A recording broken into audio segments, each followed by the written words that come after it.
Today, you will no doubt hear about the trailblazing life of Dr. George Blue Spruce and the impact he had on so many lives, especially the American Indian and Alaska Native students he inspired to become dentists. I am here to speak on behalf of the Heard Museum, including the trustees, staff, and guild, who wish to offer their gratitude to George for his leadership, service, and kindness. We will never forget the way George made us feel, which was special. He was a constant and charismatic presence at the annual Veterans Sunset Tribute, board meetings, and moon dance. He was quick to smile, and you could count on him for sage advice or a sympathetic ear. It was an honor to be associated with him, and we know the Heard is a better place, a stronger institution because of his leadership. I am confident that all who knew George will recall their time with him as a privilege. Before we welcome Tricia to the stage, she has asked that we all stand and salute the flag.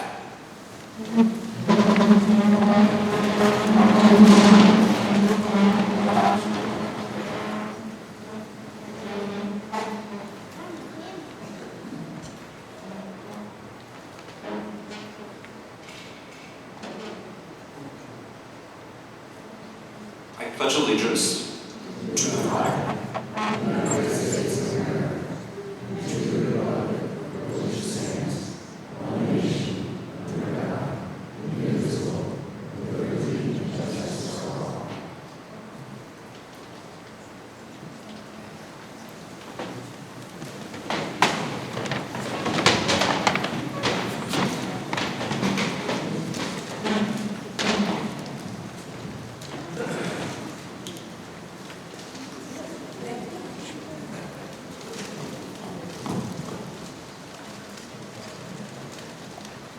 And I put my tall shoes on. I didn't know this would go down. This is nice. Oh, it's so wonderful to see all of you here. George is here. You know why? I invited him.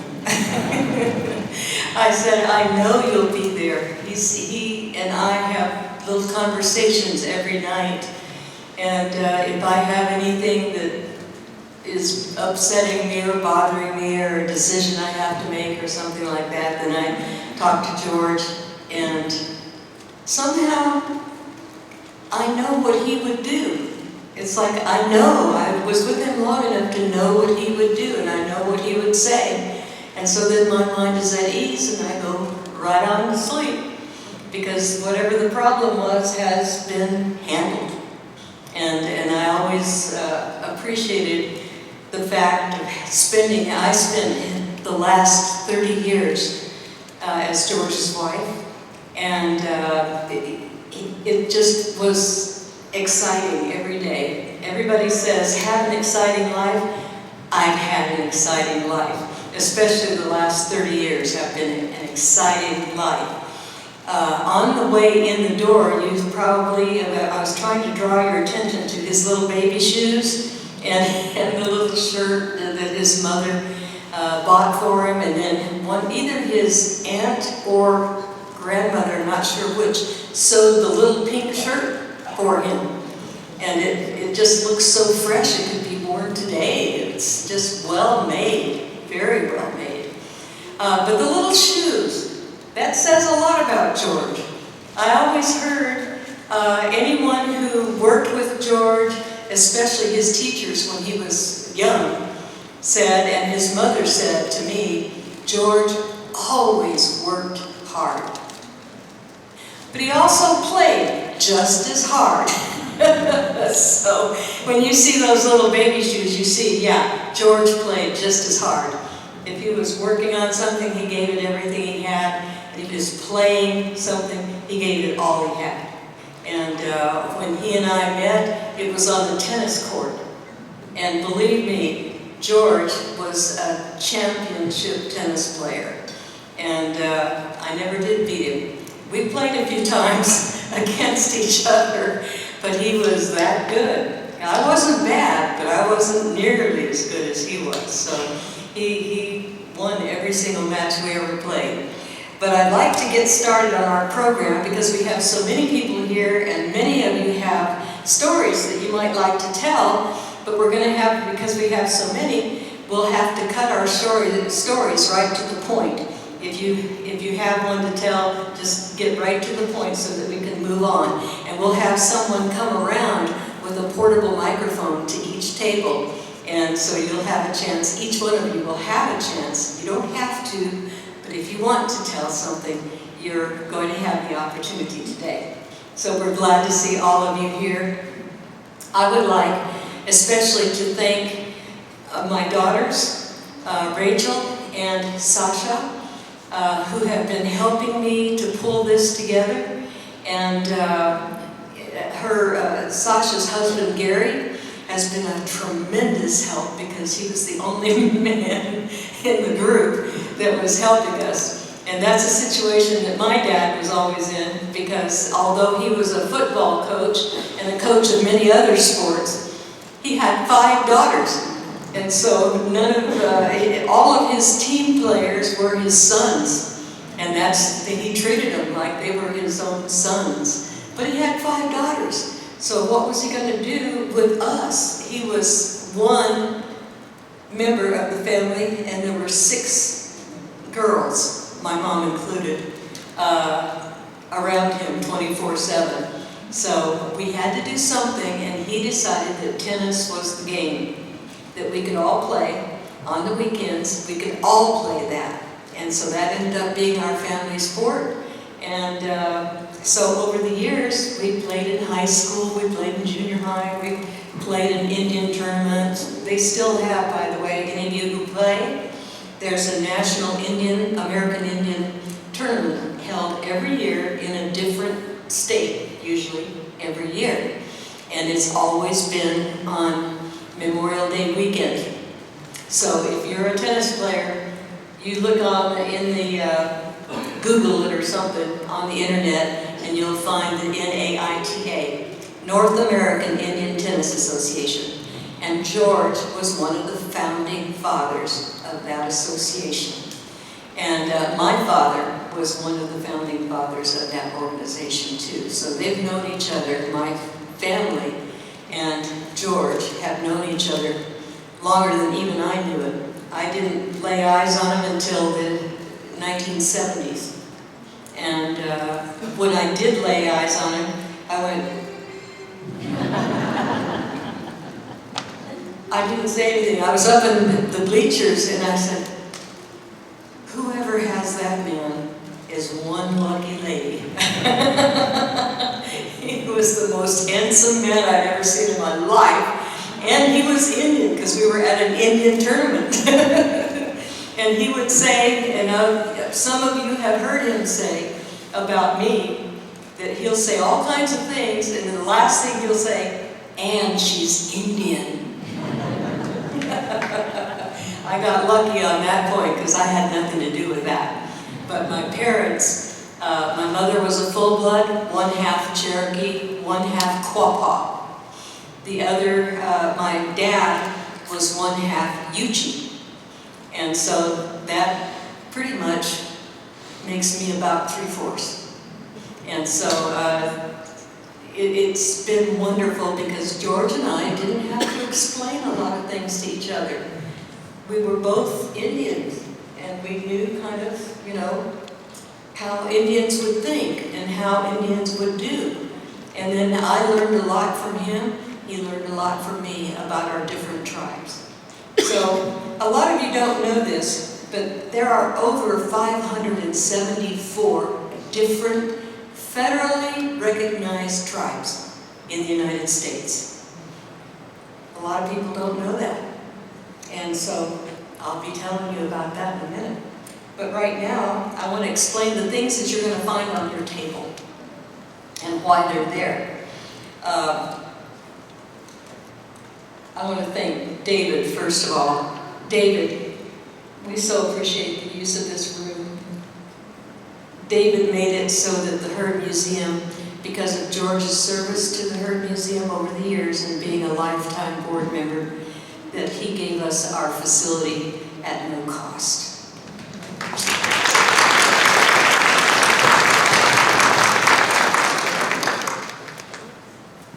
Okay, the first thing on your table that I'd like you to look at is, I have a little, in the center you'll find a bowl that has 10 piñon nuts. Those are pine cones, Mary Jane. Oh, they're in the other bowl. In that little bowl, yeah, it had candy bars and it had piñon nuts. I put only 10 piñon nuts in each one because one time we had a celebration and we had all kinds of piñon nuts for everybody. And some guy took a handful, popped them in his mouth and started chewing on them. And the next thing he was going, how can you eat these things? How do you eat these things? And I said, first of all, you spit what you have in your mouth out. You eat piñons one at a time because they have a shell on them. They're little nuts. And George had teeth. He knew right where to put his piñon and crunch, and he could get the shells off, spit out the shell, and then he would enjoy the nut inside. There's a little nut inside, and if you're really lazy, you can go to a grocery store and buy piñon nuts that are already shelled. And they are wonderful, and they're good for you too. But this is something that is very, very common among Pueblos to eat piñon nuts and to go get them too. But I want to explain why that's there, and then you've got candy bars there in Hershey bars, because when George was in college,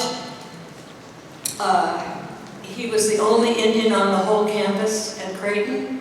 And most of the students were local, but even if they weren't local, they had someplace to go on the weekends.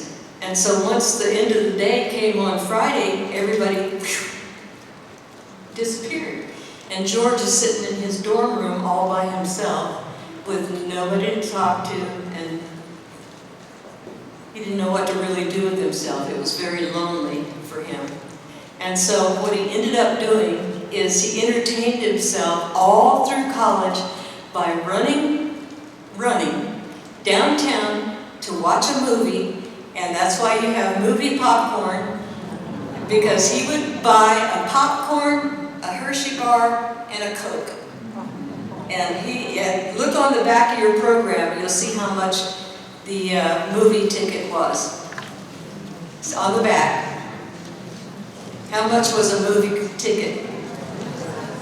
25 cents to get into the movies. Okay, by the time you add in a Coke, popcorn, and Hershey bar, you probably spent 50 cents. But that's where he'd go, and he'd stay for as many movies as they would let him watch. Some people know the trick of once your movie's over, you get out and everybody's milling around, you go in the next movie and the next theater. So he watched lots of movies. Movies was one of his favorite things in life. And so he actually knew which movies won the Academy Award for what year. You could stand here and say, George, what was the movie of 1934? And he would tell you which movie won the Academy Award for 1934. You could say, what was the Academy Award winner in 1965? He'd tell you. His mind was like, I don't know what you'd call it. It just was like a safe. Everything that got in there, it was in there for good. It wasn't going anywhere. He could name every movie that ever won an Academy Award. He probably could tell you who the stars were too and what the gist of the movie was. So that was one of his favorite things. But that's why you have popcorn and why you have Hershey bars. Now the piñon nuts is because he loves piñon nuts, and he could sit in front of the television set, watch old movies, and eat piñon nuts for hours. But one at a time. one at a time is the way you do it. Okay, then you've got oatmeal cookies. Well, his mama had a recipe for oatmeal raisin cookies that is a family secret. And it was passed down to Mary Jane, and she is the only, his sister, she is the only human I know that has the recipe for Mama's oatmeal raisin cookies that George so loved. So and it's in a safe with her too. It's in a safe. She'll probably give it to maybe her daughter when the time is right. Okay, so then what else do we have? We have our pine cones. Okay, each one of you should take one of those pine cones, and if you would kind of keep it in front of you while we go through this program, I'll explain to you a little bit about why you have a pine cone there.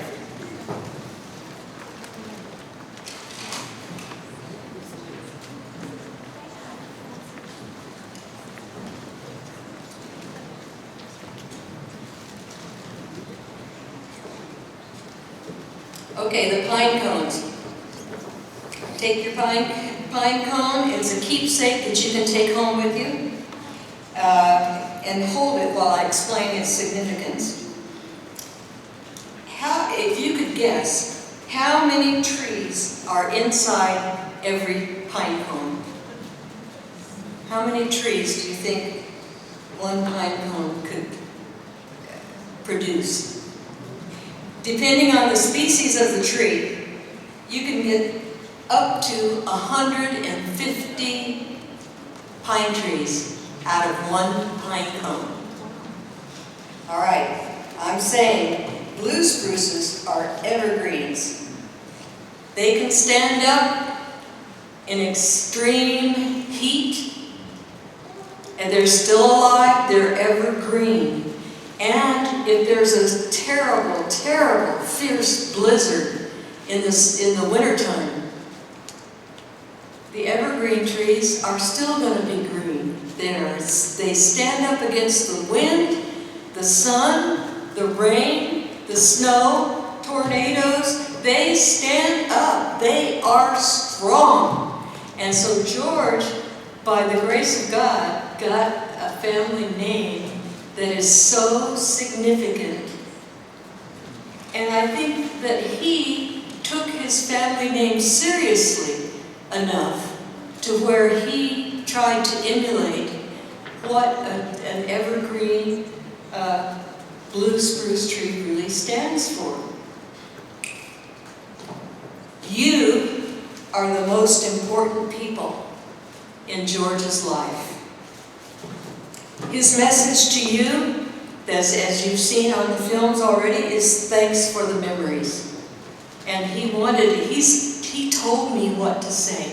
He told me what to do because he knew he had so many friends, and he knew that they wouldn't all be able to come when the time was for his funeral. And so we planned years ago what was going to happen here. And so we have been years in the making for this. George has touched each of your lives in a different way, and you are so very and have been so very important to him.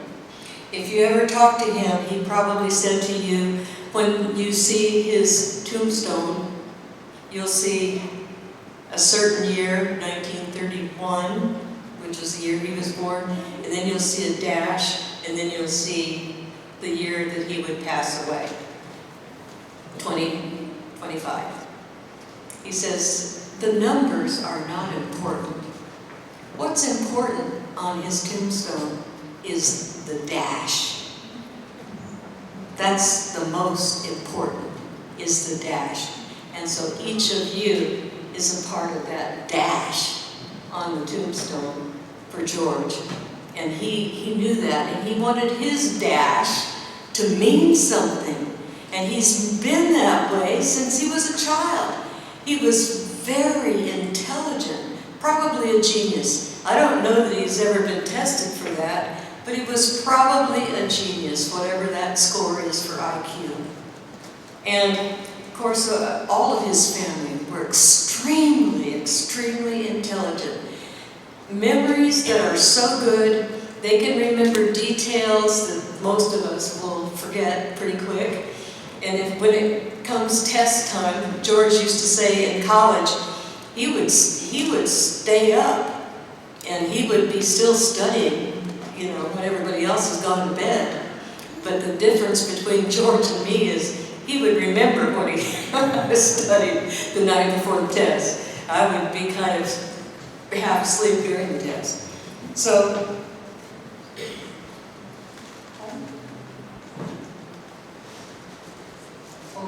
okay. That's my daughter Rachel. She's trying to keep me on schedule. So, he's been an influence on each of your lives, and as we follow nature's guidelines, and that's with a capital N, not only are you a symbolic pine cone right now, you carry the potential to be a great influence on many other lives by turning into a symbolic pine tree yourself and spreading your influence on hundreds to thousands of others. That's how life goes on. Every species looks for the strongest, most beautiful relationships to develop into close friendships. George chose you as his friend and had an influence on your life as a result.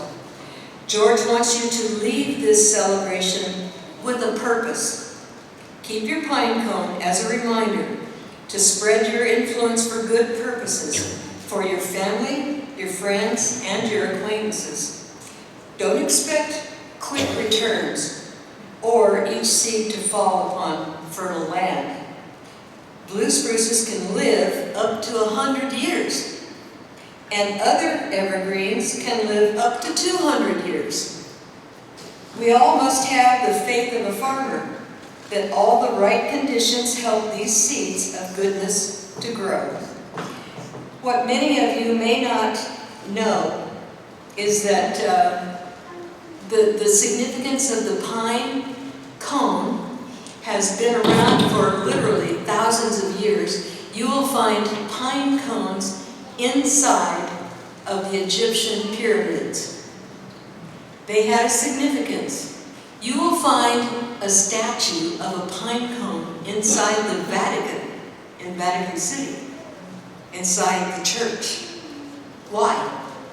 Because the pine cone also represents the third eye, meaning that there's a pineal gland. You've probably all heard of the pineal gland. It's in between the two halves of your brain. It sits in there, and people have called that the third eye. Why? Because that's where the signals come for your gut feelings. When you get a gut feeling about something, that's intuition, that's a spiritual thing, it's something you feel. A lot of people think it comes from your heart. It comes from here. Your pineal gland is the thing that really gives you those signals that makes you turn your life one way or another. And he is hoping that you will continue on. He chose you already. You're a friend. And he knows that when you influence people, you will influence people for the good. And what you may not know is, according to statistics, every person is going to influence up to 7 people every single day. In one way or another. Either they like your hair, they like your perfume, they like your shoes, they like the way you think, they like what you're saying, they like what you're doing. You're influencing at least 7 people every day. So make it count. Make it a part of your dash. When it comes time, we'll be here celebrating your life and all the things you did in your dash. Now I'm going to turn this over to the next part of our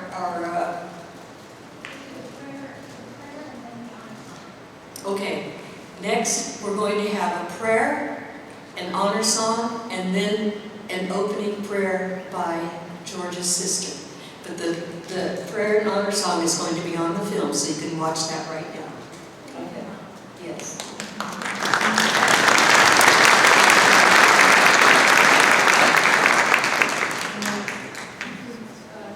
I say about the down around there.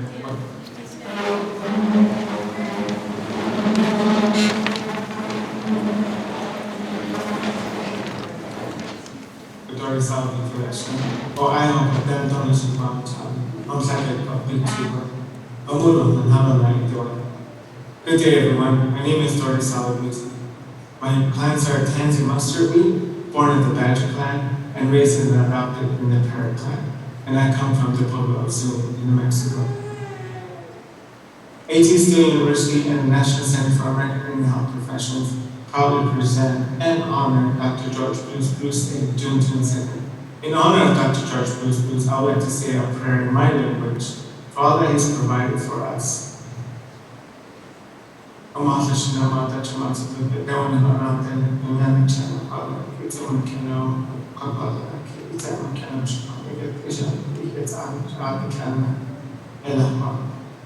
Dr. George Spruce Jr. is an enrolled member of the Pueblo tribe, Wingate, in New Mexico. He is the first recognized American Indian dentist. He was also the first American Indian dentist to be given the title of Assistant Surgeon General. Although he officially retired in 1986, he has continued to work hard to enhance the health of American Indian people and to encourage Indian people to become dentists as well as leaders in other health professions. Here's a story about Dr. George Spruce from his friend and colleague, Dr. Walter Mitchell. In the mid-1970s, Dr. Spruce was appointed to head the high-level federal government Indian program. His main responsibility was to provide services to Indian tribal organizations. Dr. Spruce had to meet and interact with tribal leaders from all over the country, as well as many high government officials. One of whom was Gerald Ford, President of the United States.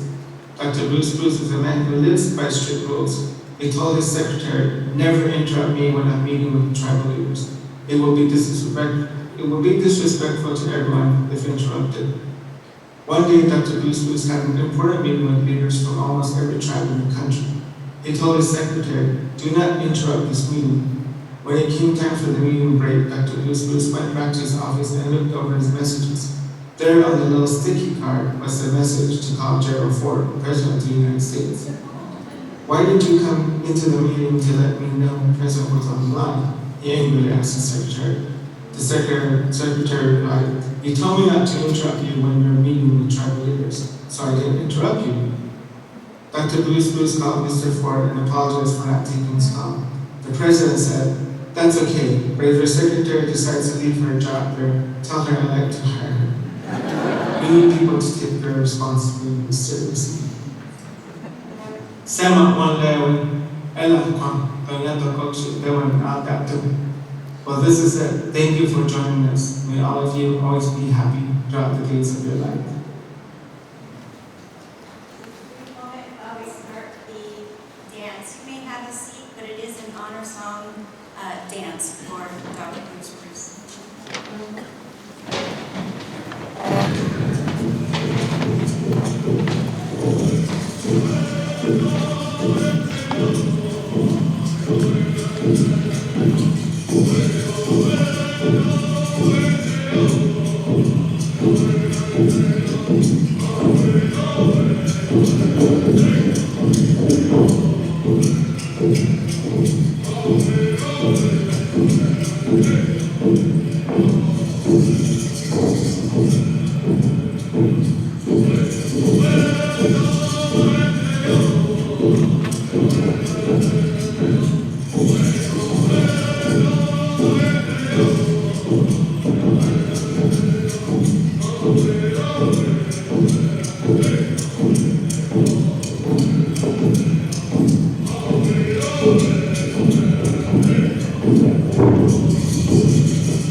Sorry for the abrupt ending. Thank you so much. I don't know how to pronounce the word. It's a shockwave dance group from New Mexico. It is a different pueblo, but Mary Jane will explain a little bit about the Buffalo Dance in honor of Dr. Spruce there when she has an opportunity to come up just briefly. Thank you so much.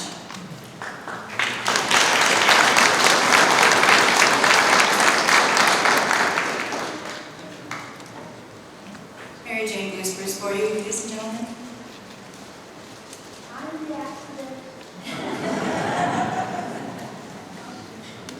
Come on. And you want to be pretty close to us. Okay, well, Audio I've has spoken real once. Yeah. I am the accident of the family. I was 14 years younger than George and 10 years younger than my other brother, Burl. They didn't know I was coming along, but here I am. Now, everybody expected me to follow my brother's footsteps. One's a doctor, one's a dentist. There's probably going to be a nurse. Nope, I'm going to be a dancer.